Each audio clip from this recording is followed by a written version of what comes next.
सभी को Radhe Radhe, Jai Shri Krishna. Welcome to a new vlog. तो चलिए शुरू करते हैं आज का हमारा व्लॉग। तो सुबह हो चुकी थी, तो सुबह होने के बाद में सबसे पहला जो कार्य होता है वो होता है घर की साफ़ सफाई का, है ना। तो घर में झाड़ू वगैरह मैंने लगा दी थी, मतलब सारे घर में जो है वो झाड़ू अच्छे से लगाने के बाद में सफाई कर लेनी चाहिए, क्योंकि जब हम सुबह सुबह सफाई कर लेते हैं, झाड़ू वगैरह पोछा वगैरह मार देते हैं घर में, तो एक होता है ना, क्लीन क्लीन हो जाता है घर। तो वो काफ़ी अच्छा लगता है देखने में। और फिर जो काम करना होता है, किचन वगैरह का हो गया या फिर आपके घर का हो गया, तो उससे क्या होता है कि एक पॉजिटिव वाइब्स भी आती है, क्योंकि साफ़ सुथरा सा घर सभी को अच्छा लगता है और हमेशा घर साफ़ सुथरा रहना भी चाहिए। तो अभी हम अपना जो किचन है, जो रसोई है, उसको साफ़ कर लेते हैं और उसके बाद में फिर मतलब अपना खाने पीने का जो भी है वो काढ़ा वगैरह बनाएंगे, क्योंकि मैं सुबह सुबह थोड़ा सा गर्म पानी या फिर काढ़ा पहले पी लेती हूँ बना करके, उसके बाद में ही फिर थोड़ी देर के बाद चाय वगैरह पीती हूँ। तो देखिए अभी देख सकते हो आप, मैंने थोड़ा सा गर्म पानी में थोड़ा सा काढ़े का सामान डाल करके और वो रख दिया है गैस पे। इतने मतलब काढ़ा वगैरह बनेगा हमारा, उतने हम जो बाकी का काम है छोटा मोटा उसको भी साफ़ कर लेंगे और एडजस्ट कर लेंगे सारी चीज़ों को, क्योंकि थोड़ी देर के बाद नहाना भी है। और पहले मैं सफाई कर लेती हूँ, उसके बाद मतलब कपड़े वगैरह अपने निकाल करके बाहर रख लेती हूँ, तब उसके बाद फिर स्नान के लिए जाती हूँ। बट आज थोड़ा सा मुझे लेट हो रहा था, तो फिर मैंने जो बेटा है मेरा, से स्कूल जाना था, तो उसके लिए थोड़ा सा मुझे लंच बनाना था, क्योंकि टाइम हो जाता है वापस आते आते, तो फिर बच्चा भूखा रहता है तो वो भी अच्छी बात नहीं है। तो पूजा पाठ भक्ति अपनी जगह पर है, वो बात ठीक है, ठाकुर जी की सेवा भी अपनी जगह पर है, वो बात भी ठीक है। पर जो हमारी जो कर्तव्य हैं उनका भी जिसे कहते हैं, मुझे ऐसा लगता है कि अगर कभी कभी ऐसा दोष भाव नहीं रखना चाहिए मन में, क्योंकि पूज्य प्रेमानंद जी महाराज भी कहते हैं कि हम अगर अपनी भक्ति के लिए घर वालों को हमेशा दुख देते रहेंगे, या उनको हमारी वजह से, हमारी भक्ति की वजह से, सेवा की वजह से अगर परेशानी होती है, तो फिर ऐसी भक्ति का भी कोई फ़ायदा नहीं है, क्योंकि उनका मन वहाँ जलता रहेगा। तो इस वजह से मैं कभी कभार अगर लेट हो जाता है मुझे उठने में किसी दिन, तो फिर मैं बस बेटे बेटे के लिए जो है वो थोड़ा सा प्रसाद या थोड़ा सा मतलब उसके लिए लंच में कुछ पोहा वगैरह या फिर जो वो बोलता है छोटा मोटा बना के उसको पैक करके दे देती हूँ, ताकि मैं फिर उसकी तरफ से बेफिक्र हो जाऊँ। तो उसके लिए फिर मैंने जो देख सकते हो आप, थोड़ा सा पोहा बनाया था, ताकि वो अपना थोड़ा सा खा जाए और ले जाए। तो अभी हम पोहा बना लेते हैं और हम कुछ इसी तरीके से पोहा बनाते हैं, देख सकते हो आप।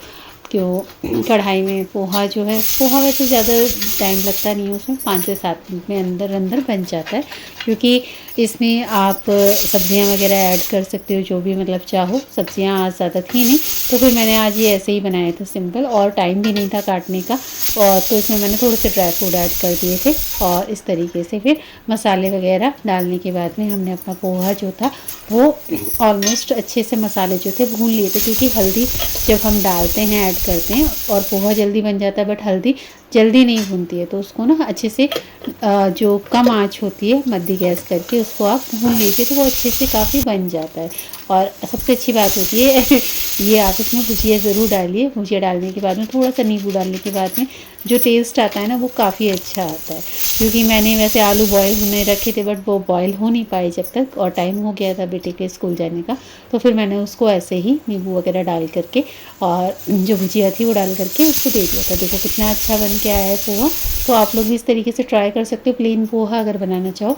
बट ये है कि इसमें भुजिया आप ज़रूर से ऐड कीजिएगा और नींबू थोड़ा सा ज़रूर से ऐड कीजिएगा। इतने हमारा काढ़ा जो था वो भी बन चुका था, तो उसको भी हम छान लेंगे, और छानने के बाद में फिर मैं इसको पी लूँगी, क्योंकि ये काफ़ी अच्छा होता है और बॉडी को भी डिटॉक्स करता है। क्योंकि सुबह सुबह जब हम खाली पेट चाय पी लेते हैं ना, तो वो बहुत ज़्यादा नुकसान करती है और नहीं पीनी चाहिए, अवॉइड कीजिए। क्योंकि कुछ टाइम के बाद में ना फिर ज़्यादा चाय पीने से शरीर में बहुत दर्द होने लगता है, और ये मैं अपने अनुभव से आपको बता रही हूँ, क्योंकि हमारे घर गाय है और चाय बहुत बार बन जाती है, क्योंकि घर में सभी को चाय बहुत पसंद है। और मैंने भी अभी जॉब वगैरह कुछ टाइम पहले छोड़ दी थी, तो मैं अभी घर ही अब रहती हूँ, तो उसके बाद से मेरी भी चाय बहुत ज़्यादा होने लगी थी घर पे। तो अभी मैं ट्राई करूँगी कि मैं अभी चाय को बहुत मतलब अवॉइड करूँ, 1 या 2 बार ही ज़्यादा से ज़्यादा पीऊँ, क्योंकि बिल्कुल तो नहीं छूट पाती, आदत लगी हुई है, बट कोशिश है कि आई होप छूट जाए। तो इस तरीके से फिर मैं नहा करके आ चुकी थी। देखो बेटा भी चला गया था, उसके बाद फिर मैं नहा ली थी और नहा के फिर थोड़ा सा अपना स्किन केयर का थोड़ा सा रूटीन कर लेते हैं। थोड़ी वैसलीन वगैरह जो होती है वो मैंने लगा ली थी फेस पे, और इस तरीके से थोड़ा सा फेस को अपना जैसे कहते हैं हल्की फुल्की सी फेस की मसाज कर ली थी। तो अब तैयारी करेंगे अपनी पूजा वगैरह की। तो उससे पहले अपना खुद को रेडी कर लेते हैं और खुद बिंदी वगैरह लगा लेते हैं, क्योंकि जो शादीशुदा महिलाएं होती हैं या लेडीज़ होती हैं उनको अगर सिर धो कर के आती हैं तो आपको बिंदी और माथे पर जो सिंदूर होता है वो ज़रूर से लगा लेना चाहिए, तभी आपको पूजा घर में जाना चाहिए, क्योंकि ये सौभाग्य के निशाने होते हैं और ये इनको ज़रूर से लगाना चाहिए माथे पे नहाने के तुरंत बाद ही। तो इससे होता है क्या है कि आपका स्वरूप भी अच्छा लगता है और आपको जो एक होता है ना कि सौभाग्यवती भी आप लगती हैं देखने में। तो देखिए अब लाला का जो दूध है वो मतलब गर्म हो चुका था, और दूध गर्म होने के बाद में फिर हम आ जाते हैं अपने प्यारे से मंदिर में अपने ठाकुर जी के पास, और ठाकुर जी को भी दूध का भोग लगाते हैं। सेवा सुबह भाई कर देता है, सुबह की सेवा वो कर देता है नहा धो करके, और सफाई वगैरह करने के बाद में, और बाकी का जो भोग प्रसादी का रह जाता है, हमारी नाम जप वगैरह का और पूजा का जो कार्य रह जाता है, जो सेवा रह जाती है, वो फिर हम थोड़ी देर के बाद हम बहनें जो हैं वो कर लेते हैं। तो इस तरीके से कुछ हमारे ठाकुर जी की सेवा होती है, और शाम को जो सेवा है वो मेरी ही रहती है पूरी। खाना वगैरह प्रसादी वगैरह लाल जी का शयन वगैरह वो सब मैं ही कराती हूँ। तो अभी आप देख सकते हो लाल जी को दूध गर्म है, तो मैं थोड़ा सा दूध गर्म करने के बाद हाथ से ज़रा सा लाल जी को जिसे कहते हैं छुआ के और कह देते हैं कि भगवान आप पी लीजिएगा, अभी बहुत गर्म है, थोड़ा सा ठंडा हो जाए उसके बाद आप पी लीजिएगा। इस तरीके से बोल कर उनसे वंदना करके और फिर उसके बाद में पर्दा लगा देती हूँ। तो आप लोग भी अगर इस तरीके से सेवा करते हैं और आप लोगों को भी कभी कभी देर हो जाती है, तो आप किस तरीके से मतलब सेवा में क्या क्या नियम हैं रहते हैं आप लोगों के, तो वो ज़रूर से बताइएगा, क्योंकि मुझसे तो कभी कभी बहुत ज़्यादा छूटने लगता है, कोई कोई चीज़ छूट जाती है। बट अब मैं इतना विचार नहीं करती, क्योंकि पहले मैं इन चीज़ों को बहुत मन में रखती थी कि अरे नहीं ये नहीं कर पाया मैंने, वो नहीं कर पाया। आप 1 या 2 नियम करो बट अच्छे से करो, वो ज़्यादा मैटर करता है। और सबसे अच्छी बात कि भगवान का स्थान आपके मन में प्रगाढ़ होना चाहिए। आप भक्ति कर रहे हैं, पूजा कर रहे हैं और सेवा कर रहे हैं, बट मन में कोई प्रेम नहीं है, कोई मन में भाव नहीं है, तो फिर उस पूजा का कोई मतलब नहीं है। हाँ, बट अगर आप घर के दायित्व करते हुए भी अगर थोड़ा सा 1-2 चीज़ें आपसे छूट जाती हैं, रह जाती हैं, तो उससे ठाकुर जी कभी जो कहते हैं ना कि गुस्सा नहीं होते, नाराज़ नहीं होते। उनको भी पता है कि गृहस्थ में जो मेरे भक्त रहते हैं उनको और भी बहुत सारे कार्य होते हैं, बट फिर भी कोशिश करनी चाहिए कि थोड़ा जल्दी जल्दी कर लिया जाए। बट अगर कुछ रह जाता है तो उसके लिए उनसे क्षमा मांग लेनी चाहिए। तो इस तरीके से लाल जी को हमने तिलक वंदन लगा दिया था, और उसके बाद में लाल को जो है वो हम शीशा दिखा देते हैं, और शीशा दिखाने के बाद क्या कहते हैं फिर सारे मंदिर में शीशे को मैं घुमा देती हूँ, ताकि सभी जन अपना अपना मुखमंडल और अपना श्रृंगार देख लें, सभी देवी देवता जो विराजमान है। फिर थोड़ी देर के बाद मैंने लाला को जो दूध का प्रसाद रखा था उसको आई मैं देखने के लिए, तो फिर 5-10 मिनट के बाद या फिर 7-8 मिनट के बाद मैं पर्दा हटा देती हूँ, जब क्या कहते हैं दूध का भोग लगाते हैं। बाकी जब प्रसादी भोग प्रसादी रखा जाता है तो मिनिमम 30 मिनट या 25 मिनट के बाद फिर मैं उस टाइम पर्दा हटाती हूँ, क्योंकि ये भाव रखना चाहिए कि जो चीज़ खाने में हमें इतना टाइम लगता है वही चीज़ पाने में लाला को भी उतना ही टाइम लगेगा, क्योंकि वो छोटे से लाल जी के स्वरूप में विराजमान है, छोटे से बालक के स्वरूप में विराजमान है। तो इस तरीके से थोड़े से मन के भावों के हिसाब से मैं अपनी सेवा जो लाला की है उसको करती हूँ।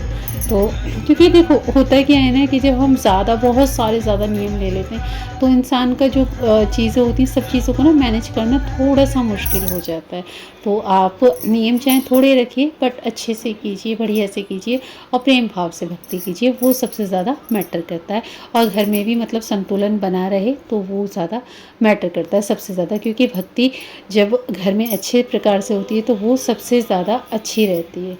और देखिए अभी हम आरती कर लेते हैं लाला की, और आरती करने के बाद में फिर लाला जी के लिए जो है वो प्रसाद बनेगा थोड़ी देर के बाद, बट अभी हम पहले लाला की आरती कर लेते हैं।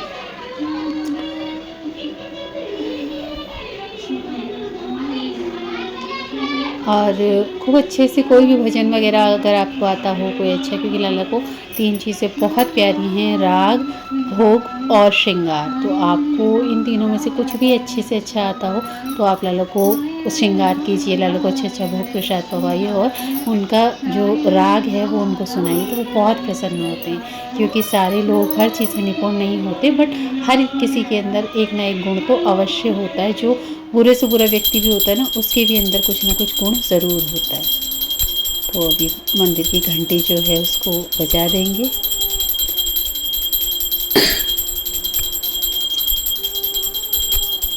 आप लोग भी घर में घंटी अवश्य से रखा करो। और ये बड़ी वाली घंटी जी होती हैं जिनमें गरुड़ महाराज जो है विराजमान रहते हैं, तो ये घंटी बहुत अच्छी होती हैं। अभी पूरे घर में जो धूप है अपनी उसको घुमा करके अच्छे से अपने मंदिर में विराजमान कर देंगे। कुछ इसी तरीके से मतलब कोशिश रहती है कि नहीं बस अच्छे से सेवा हो लाला की, जितना हो सके उतना, क्योंकि वो हमें चुनते हैं तभी हम उनको लेकर के आ पाते हैं। नहीं तो हम और आप कोई नहीं होते कि उनको हम लेकर आ पाएँ, हमारी इतनी क्षमता नहीं है। और जब मैं गई थी वृंदावन दूसरी बार, पहली बार में तो मैं नहीं लाई थी लाल जी को, बट जब मैं दूसरी बार गई थी तो पहले मैं दूसरे गोपाल जी ले रही थी, बट मुझे फिर ये गोपाल जी अच्छे लगे। तो ये समझो कि उनको हम अच्छे लगे, छोटे वाले गोपाल जी, क्योंकि मेरे लाला छोटे से ही हैं, ज़्यादा बड़े नहीं हैं, छोटे से ही हैं और बहुत सुंदर लगते हैं। जब उनका बहुत अच्छे से श्रृंगार हो जाता है ना, तो ऐसा लगता है कि बस नेत्र अपलक नेत्रों से बस देख रहे हैं और बड़े खुश हो रहे हैं। इस तरीके से जब दिखते हैं ना तो बहुत अच्छे लगते हैं। तो आप लोग भी बहुत अच्छा अच्छा श्रृंगार किया कीजिए, बहुत अच्छे अच्छे भोग प्रसाद बना के पवाया कीजिए और आप बहुत अच्छे अच्छे राग सुनाया कीजिए। इनसे ही लाला बहुत प्रसन्न हो जाते हैं। कुछ ज़्यादा करने की आवश्यकता नहीं है कि हम ये भी करें वो भी करें, क्योंकि हम लोग गृहस्थ हैं, हम ज़्यादा सारी चीज़ें नहीं कर पाते हैं। और फिर मैं आ गई थी ऊपर तैयार होके, फिर मुझे कुछ काम था तो मैं बाहर जाना था मुझे, तो मैं रास्ते में थी। बट फिर थोड़ी देर के बाद मैं घर आ गई तो देखा कि बस आराम वगैरह किया, थोड़ा सा खाना वगैरह खाया, बट उसका मैं वीडियो शूट नहीं कर पाई। फिर आने के बाद देखा मम्मी गुजिया वगैरह बना रही थी, फिर शाम की चाय वगैरह का टाइम हो गया था, तो फिर मैंने आके फिर दोबारा से किचन को थोड़ा सा साफ़ किया, क्योंकि मुझे गंदा किचन बिल्कुल भी मुझे नहीं अच्छा लगता। अगर ज़रा सा भी उसमें कुछ गिर विर जाता है तो वो मुझे, जब तक मैं साफ़ नहीं कर लूँ, ये मुझे छोटे पे से ही आदत है, क्योंकि मुझे गंदगी बिल्कुल भी अच्छी नहीं लगती, चाहे मुझे कितनी भी देर हो जाए पूजा वगैरह के लिए, बट जब तक मैं सफाई नहीं कर लेती घर की तब तक मुझसे पूजा नहीं होती। तो ये मेरे अंदर, या तो आप बुरा ही कह सकते हो या अच्छा ही कह सकते हो, ये मतलब है ही, सफाई करनी ही करनी है। उसके बाद ही मतलब कि शाम का खाना प्रसादी भी तभी बनेगा, सुबह का भी तभी बनेगा।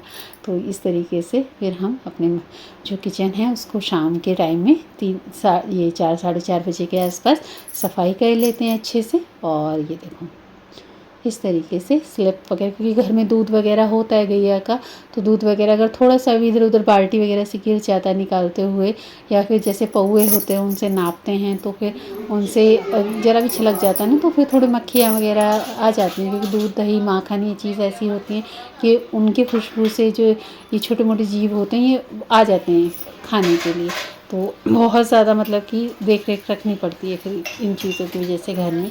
और ये है कि आप घर में अगर गैया पालते हैं तो फिर आपको शुद्ध दूध वगैरह भी मिलता है, तो फिर मतलब सारी चीज़ें हैं। तो इस तरीके से फिर हो जाती है शाम की साफ़ सफाई के बाद में फिर लाले के लिए दूध गर्म किया जाता है।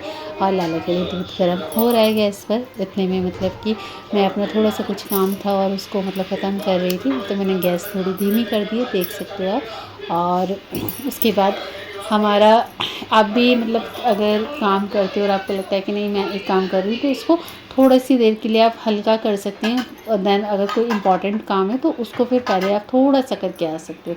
तो मैं भी थोड़ा सा कामों को इसी तरीके से बांटने की कोशिश करती हूँ। फिर मैं आ जाती हूँ नीचे आने के बाद में मंदिर में हम कर लेते हैं अपना दीपदान की जो तैयारी है वो शुरू।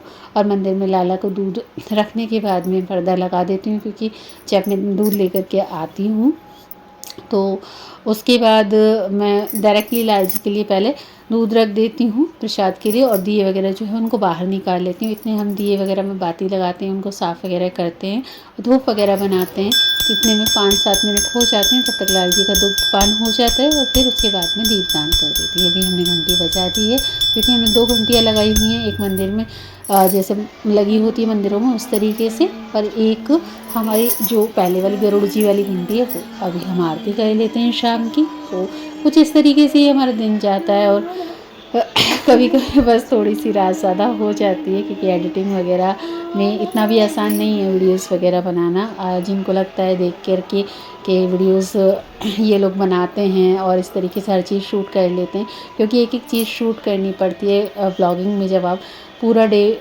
का सारा रूटीन शूट करते हो तो एक एक चीज़ को शूट करना, फिर उन चीज़ों को करना, और मतलब काफ़ी टाइम लगता है इनमें। बट ये है कि अगर आपके अंदर पैशन है, आपके अंदर धैर्य है, तो आप ज़रूर से कर सकते हो।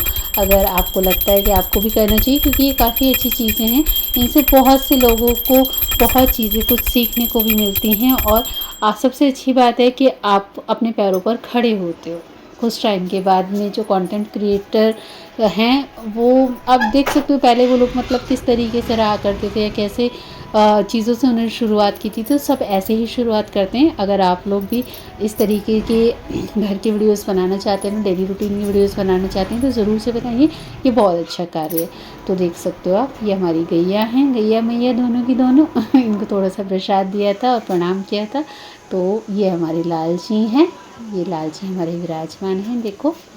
और ये गुजिया भी बन कर के तैयार हो चुकी थी। अभी बारी थी इनको सेकने की, बट उससे पहले थोड़ा सा घर के लिए भी खाना बनाना था। तो पहले बनाई रोटियां, गर्मा गर्म सब्जी रखी हुई थी, तो सब्जी से रोटी वो खा ली जाएंगी। बाकी की गुजिया भी हम सेक लेते हैं लाल जी के लिए, क्योंकि प्रथम भोग उनको लगाएंगे। होली पर हमने बनाई थी, बट ज़्यादा नहीं बनाई थी, क्योंकि घर में काम वगैरह चल रहा है तो बहुत काम फैला हुआ था। तो आज का ब्लॉग आपको कैसा लगा, ये देखो, ये है सुंदर सुंदर गुजिया, ज़रूर से बताइएगा।